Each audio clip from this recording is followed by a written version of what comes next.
Mr. Chairman, may I also ask yung I don't know kung nandito yung BIR, PNP, concerned agencies. Nung last hearing, binanggit natin yung nakuhang lisensya ni Mr. Tony Yang sa pagkakaroon ng lisensya ng kanyang firearms, LTAP, permit to carry, etc. In fact, yung nakita natin, 6 yung nakita natin, no, na mga permiso, permit to carry, license to own, possess itong firearms. Can we now get an update kung ano na ito, Mr. Chair, from PNP, maybe from PNP na humingi tayo ng information? Meron ba tayo na i-invite?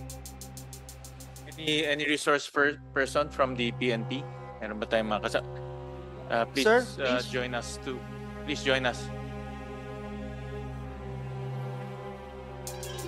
Anyway, habang iniintay natin, Caroline, can we ask Mr. Yang kung ilan yung baril na nasa possession niya?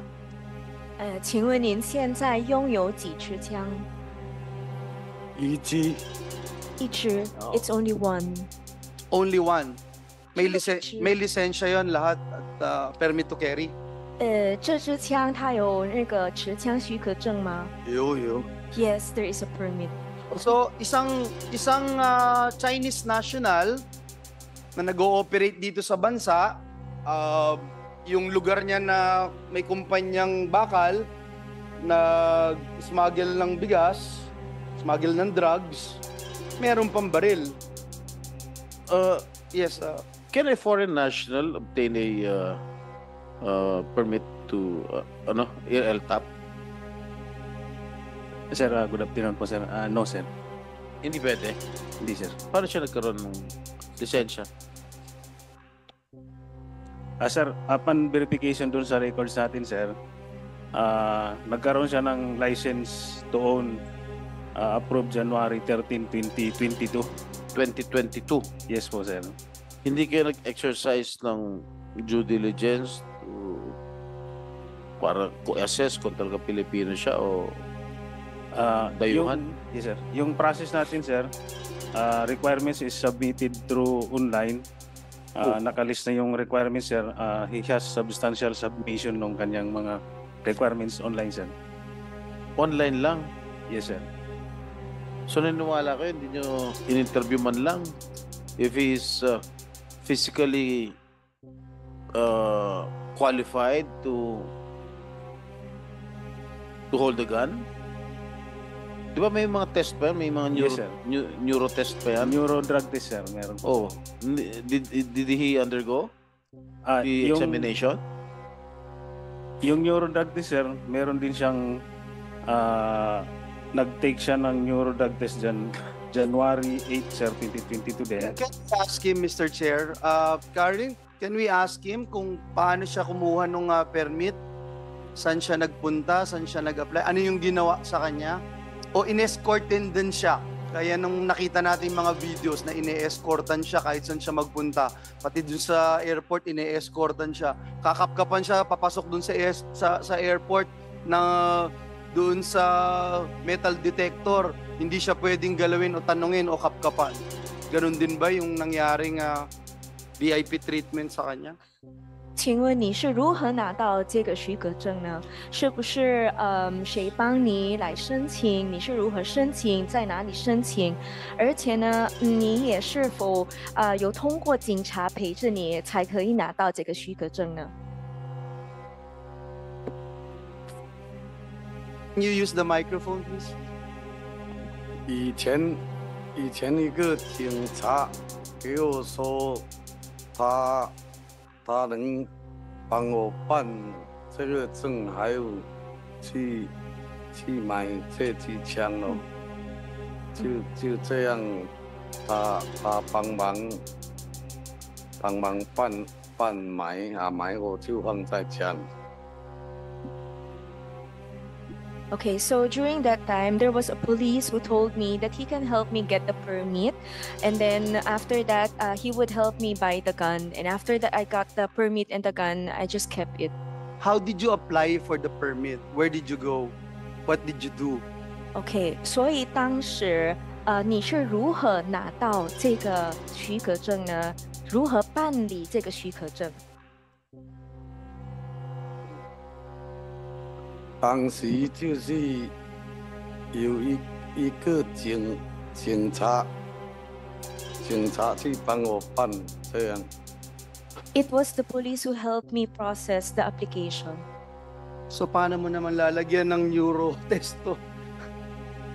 At nakakuha ng permit. Is it still live yung permit niya? Yung kanyang LTAP, sir, is until 2024 na revoked na rin siya, sir. Pati yung kanyang license is already revoked.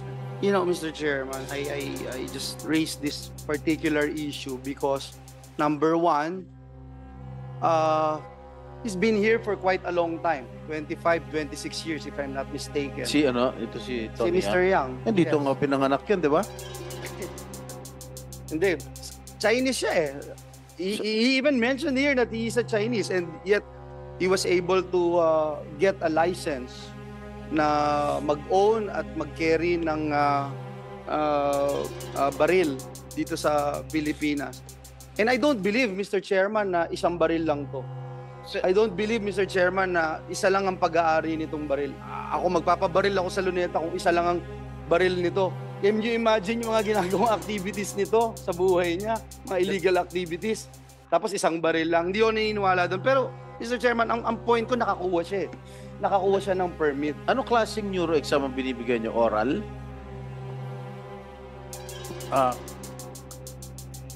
Hindi naman kami, sir, personal yung nagkakandak kasi separated na kami sa health service. Silang nagkakandak. May written at saka may interview, sir, yung ginagawa nila, sir. Face-to-face interview? Yes po, sir, yung face-to-face. Hindi online. Hindi po, sir. Yun po ang personal appearance yun, sir, written at saka interview, sir. Alright. That's why I'm winding up, Mr. Chairman. I would just like to put into the records the importance of revisiting our policies.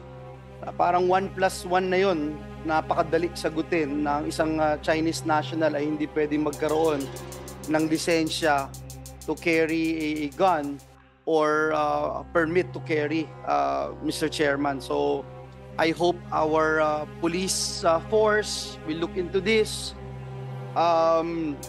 Nakakalungkot lang po, no, na ito'y nangyayari sa atin. Parang lahat na lang binalasubas nitong mga banyaga na pumasok dito sa Pilipinas. Thank you, Mr. Chairman. Mr. Thank Chair. you. Go ahead, Senator Jinggoy. Ano ang pangalan mo? Zhao Shaoqi?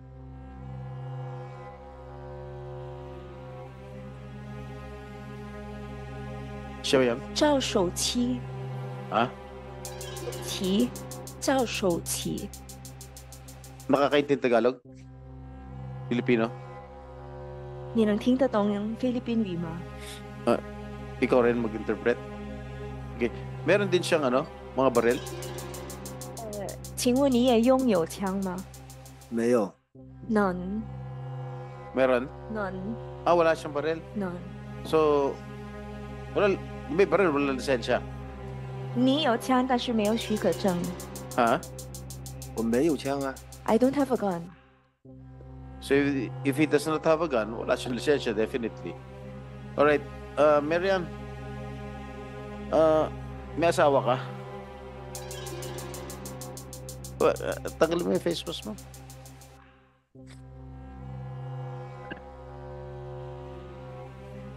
Yes, Your Honor. Sino asawa mo? Wouter de Jong po. Ha? Wouter de Jong. French? Ano? Dutch po. Dutch. Dating asawa mo dito sa Pilipinas.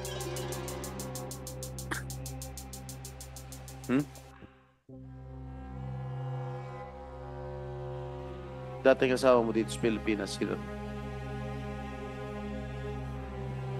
Yes, Your Honor. Anong yes? Pangalan niya, yes? No, Your Oh, ano pangalan ng asawa mo? Your Honor, I refuse to answer, Your Honor. Why do you Sir. refuse to answer my question? Because I have a case in Oh, Sandigan, Your What Honor. does that case have to do with my question? Your Honor, I'm just asking you, what is the name of your husband or your former husband? I refuse to answer, Your Why Honor. are you refusing to answer my question? That is a valid question. I refuse to answer, Your Honor, because I have a case in Sandigan, Your Honor. What has that case got to do with my question? It is because, Your Honor, It is because of approved- what? Because, Your Honor, on the 28th and 29, I have to prove my identity in Sandigan, Your Honor. So I refuse, I invoke my right, Your Honor. Okay, when keep silent. when the page showed you this picture, do you confirm that you're the one in this picture? I did not confirm, Your Okay, Honor. are you confirming now? I'm asking you. Are you this person? I invoke my right, Your Honor, to keep silent because of the case in Sandigan for my identity, Your Honor. For your identity. Yes, Your Okay. Honor. For the information of the Filipino people, this woman, Mary Ann Maslog, is formerly married to Mayor Romel Maslog. Correct? An incumbent vice mayor right now. I know him. He is a good friend of mine. But I know you have already been separated. I don't know if it was annulled or whatnot.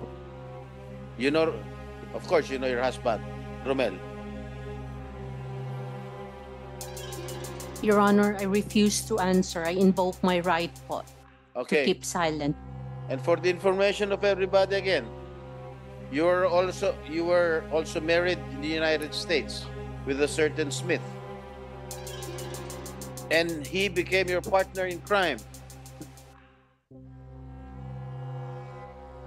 You were married in Florida. Correct? I refuse to answer, Your Honor. You know, yung mga refuse na yan siguradong tama, totoo.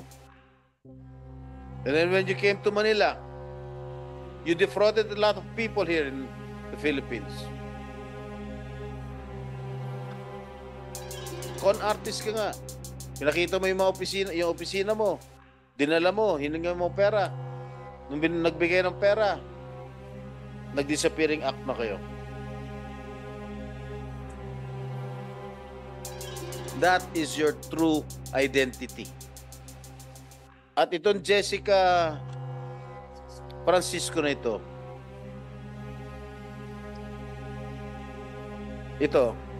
hindi ako naniniwala rito. You are not Jessica Francisco. You are Mary Ann Maslog.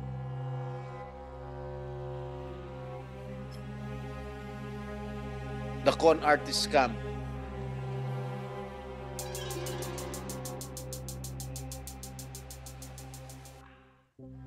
Thank you, Madam Chair. Salamat, SP Pro Tempore, at maraming salamat kay Senator Sherwin for chairing this committee's hearing in my absence. I actually learned, Ms. Maslog, nung kinailangan ko umakyat sa opisina sandali, you tried to pull another fast one right here in the Senate. Ininform ako ng staff ko, kumontak sa office iyan si Dr. Jessica. Yung Maslog dyan sa hearing, nagpunta sa office as Dr. Jessica Francisco, na consultant siya ng Indonesian Embassy na gusto ipasama ang sa meeting with Indonesian Police Delegation. Meeting ni na SRH at Senator Sherwin Gatchalian noong September 25. I remember that meeting. We remember that meeting, Ms. Maslog, delegation from the Indonesian National Police.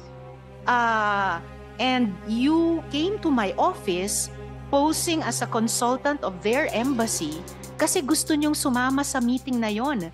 And you wrote down 3 names na makakasama nyo dapat sa meeting. A Zoe or Joe Smith, a Walter De Jong, I think you just named him as your husband, and a Lloyd Sebastian. Grabe ma'am, nakakashock. You know, I thought I would miss a lot, and I missed a lot in the half hour I had to leave the hearing, but I found out something more about you. Grabe. So just for the information of my colleagues here.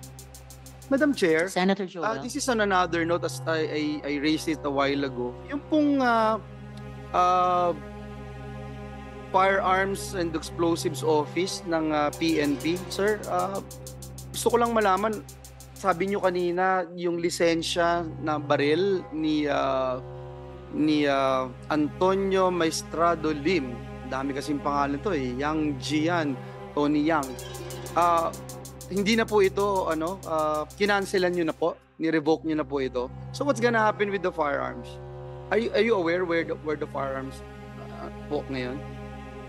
Sir, may order na po kami na to recover yung firearms.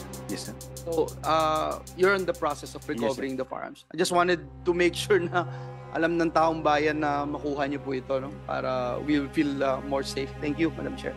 Thank you, Senator Joel. Dako na po ako ngayon, conscious of the time, concerned din po ang komite sa oras din ninyong lahat. Ilang mga tanong sa PAOK, if I may, kay Yusek Cruz. So, una po, Yusek, congratulations sa inyo sa inyong raid sa Pasay. Really, what a pockmark on us working in the legislature na it was there right under our noses. Pero bago ako dumako dun sa Pasay, meron po bang any updates dun sa Cebu raid?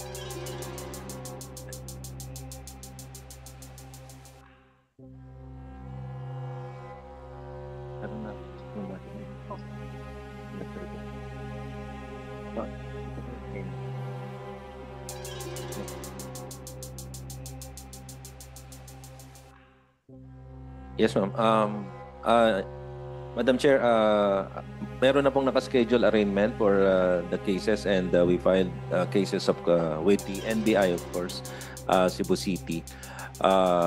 Cases of qualified trafficking, and the arraignment is scheduled on next week. Alright, salamat, Yusek. Ngayon si Mr. Zhao, in the previous hearing, admitted to bribing government officials sa kanyang previous testimony na iyon. Na-identify nyo na po ba yung iba nilang links o connection sa mga government officials, nasa lokal man o nasa nasyonal?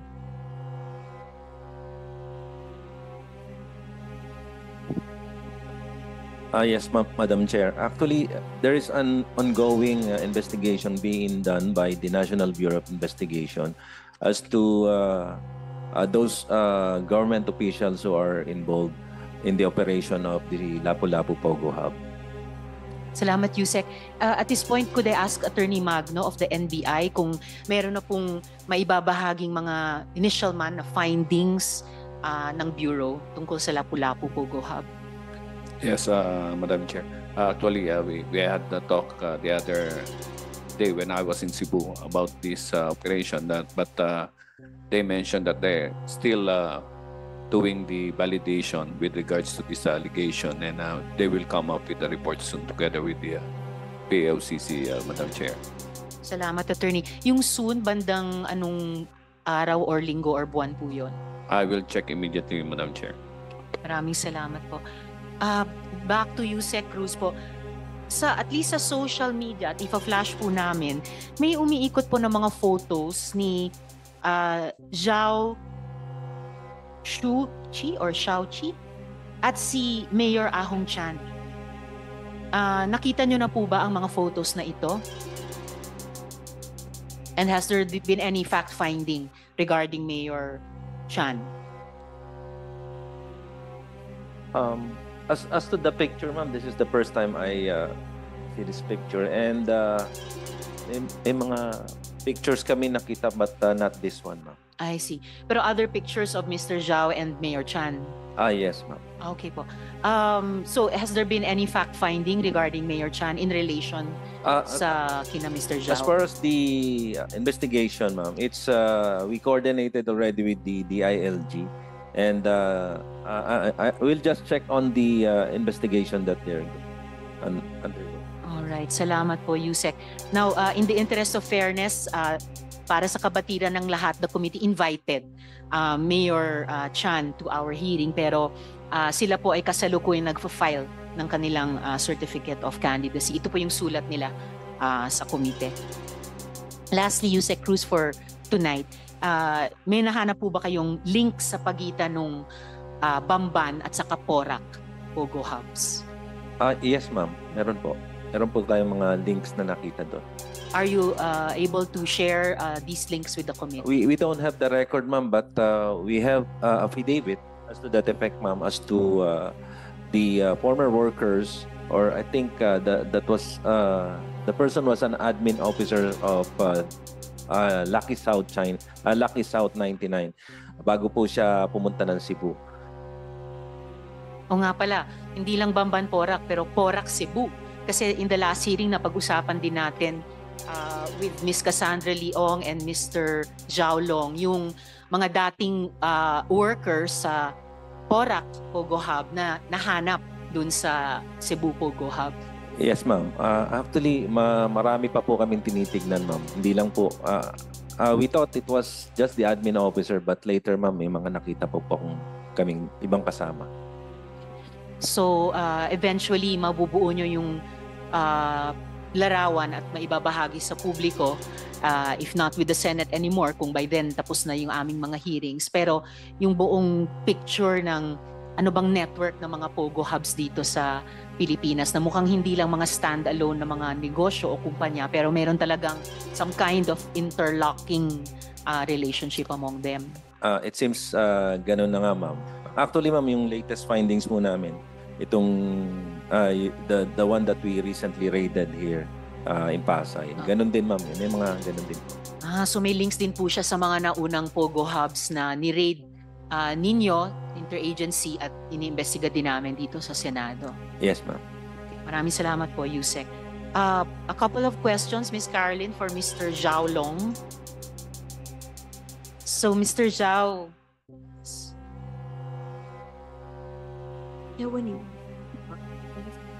okay. Mr. Zhao, kailan kayo dumating sa Pilipinas, and particularly sa Cebu? Kailan kayo dumating at anong visa ang gamit nyo noon? 请问您什么时候过来菲律宾过来宿务，还有你们用什么样的签证？是最近过来还是什么？什么时候第一次过来菲律宾？18年吧。18年。宿务呢？宿就是宿。也是18年。OK。然后用什么签证？是退休移民签证。退休移民签证。退休的大人。Okay. So I arrived in the Philippines on 2018, so that's already in Cebu. And the visa that we use is the retired immigrant. Retired immigrant? Kayo ang retired immigrant or yung ama nyo? 谁是那个退休移民签证？是我的。是你的。一家 the family, it's for the family. So sa pamamagitan ng PRA, yung visa from the Philippine Retirement Authority. 就是通过那个菲律宾退休的这个委员会得到的。Yes, that's correct. Yes. Okay. And lastly, for Mr. Zhao tonight, your father, Zhao Shu or Zhao Qi, admitted that he tried to offer 1 million pesos to authorities at na ang pera ay galing sa inyo. Sinubukan nyo na ba i-bribe ang iba pang government officials? 上次那个赵先生有说过，那个100万就是交给那个政府的官员。那请问以前有没有贿赂过其他的政府官员？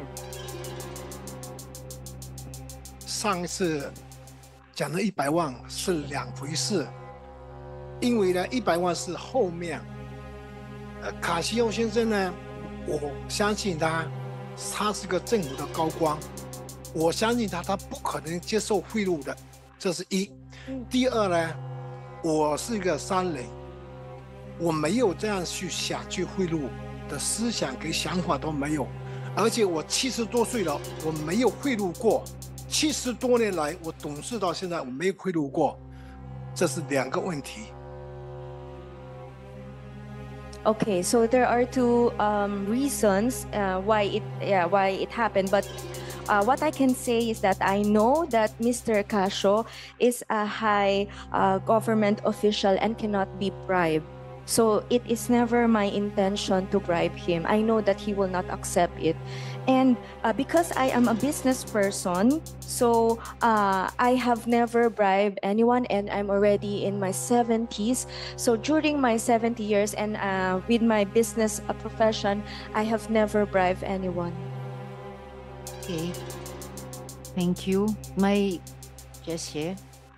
last question for tonight para kay Miss Merly Joy Castro.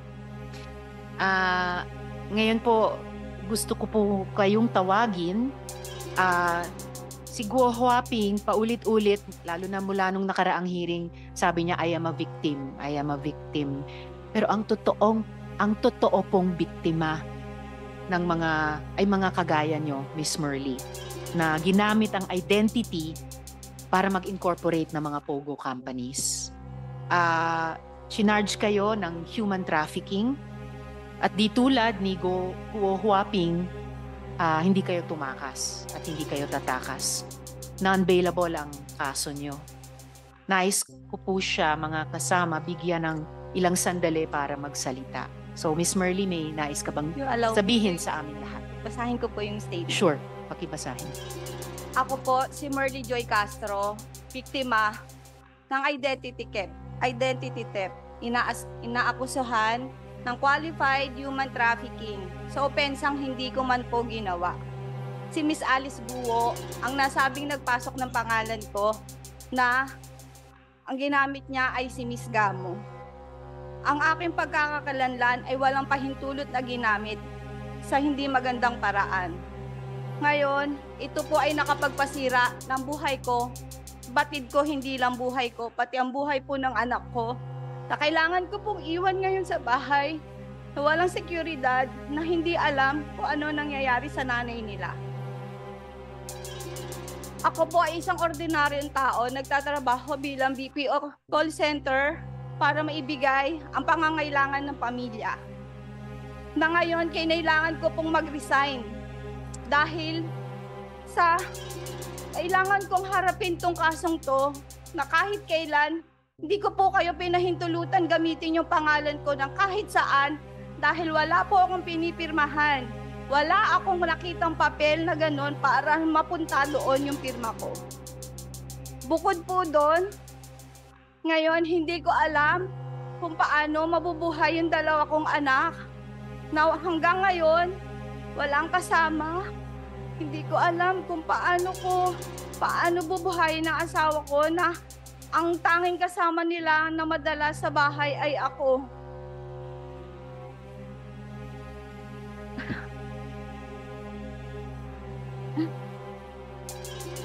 Ako po ay natatakot talaga sa mga anak ko kung paano po sila. Kahit gayon din sa buhay ko, simula po nung lumabas ako nung June dito, nag-request po ako sa company na i-work from home kasi po hindi ko po alam kung paglabas ko ano po mangyayari sa akin kasi hindi ko po alam talaga kung saan nagsimula, kung paano, kung baka bukas wala na ako. Parang hindi ko na kaya. Inom ka muna ng tubig, Miss Merly.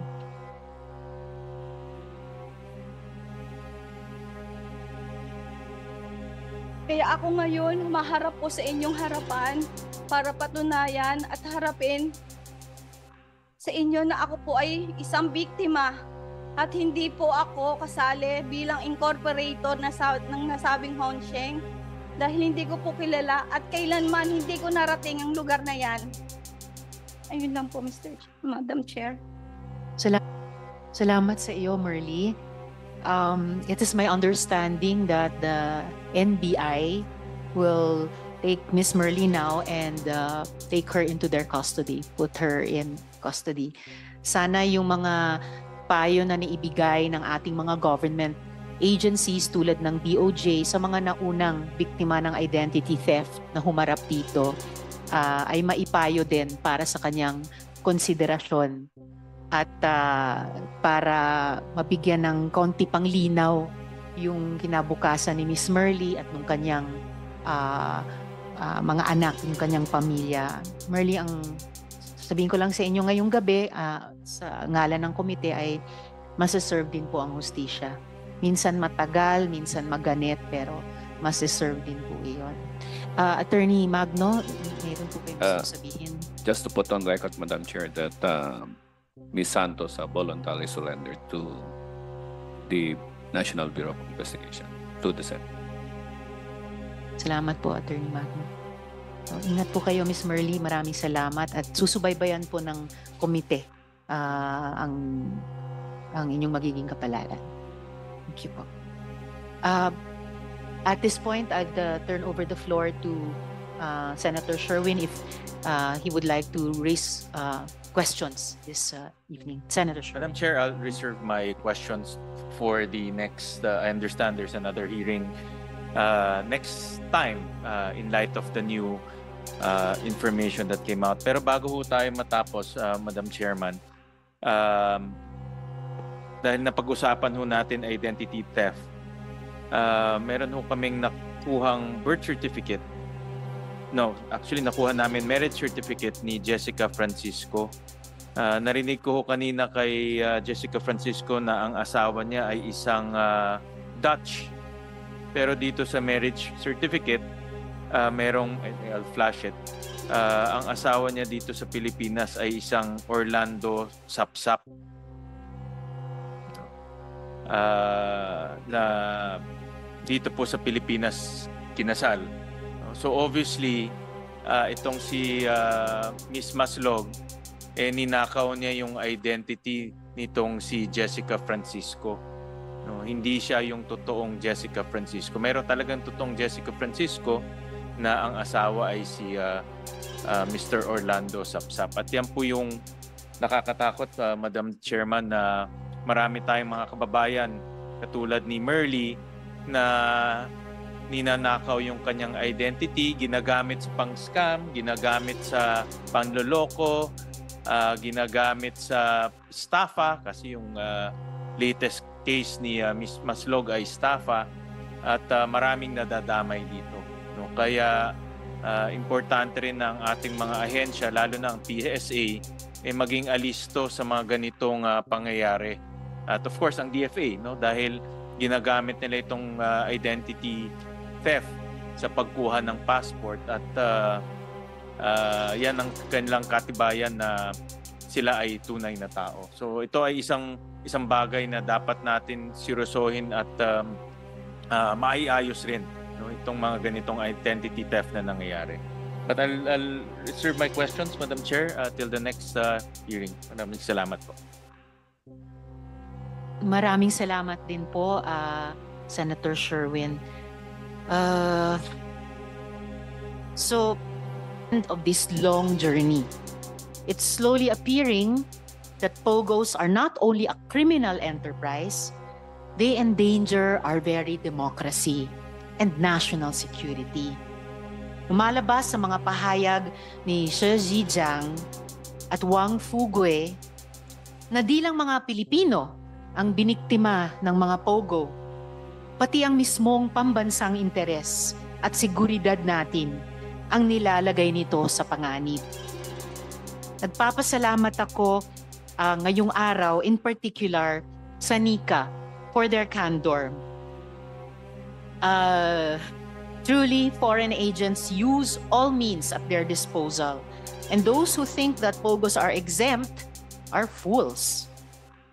The committee holds the DFA to its commitment to reach out to Shi Zhijiang for information on Guo Huaping, the Yang brothers, and other possible foreign agents